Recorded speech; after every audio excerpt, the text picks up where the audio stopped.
Сәлем балақай. Бүгін сені каналымда көргеніме тағы да қуаныштымын. Мұқият тыңдауға дайын болсаң, сабағымызды бастаймыз.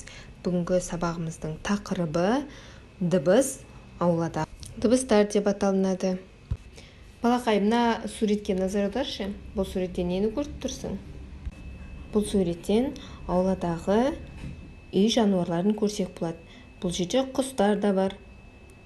Және әңгіме айтып отырған немересі мен атасы, тауықтарға жем жазып жүрген қыз баланы көруге болады.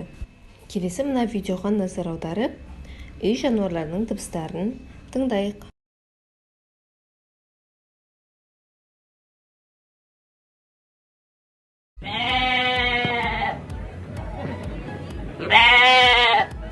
Қой.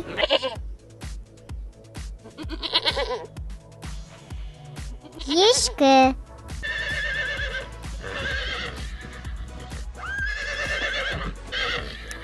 Ат.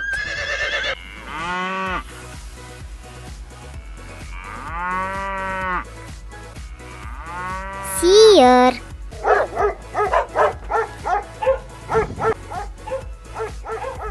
Ит.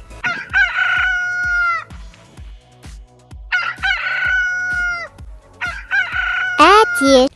Балақай, жаңа ғана біздер үй жануарларының дыбыстарын естідік.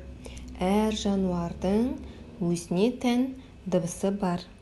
Ал адамдар сөйлейді. Сөйлеу тек қана адамдарға тән.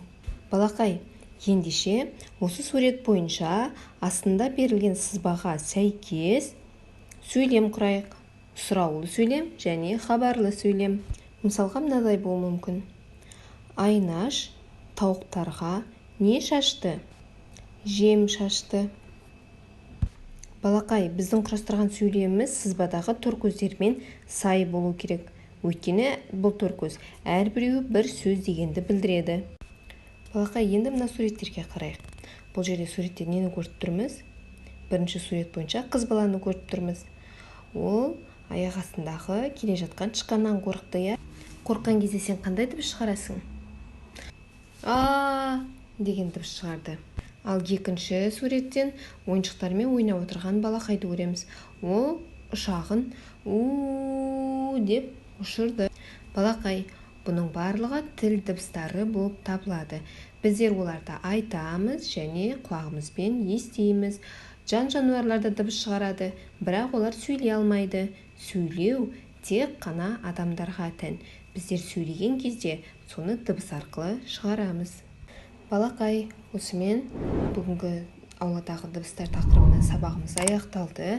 Келесі сабақта кездескенше каналға тіркелуді ұмытпа.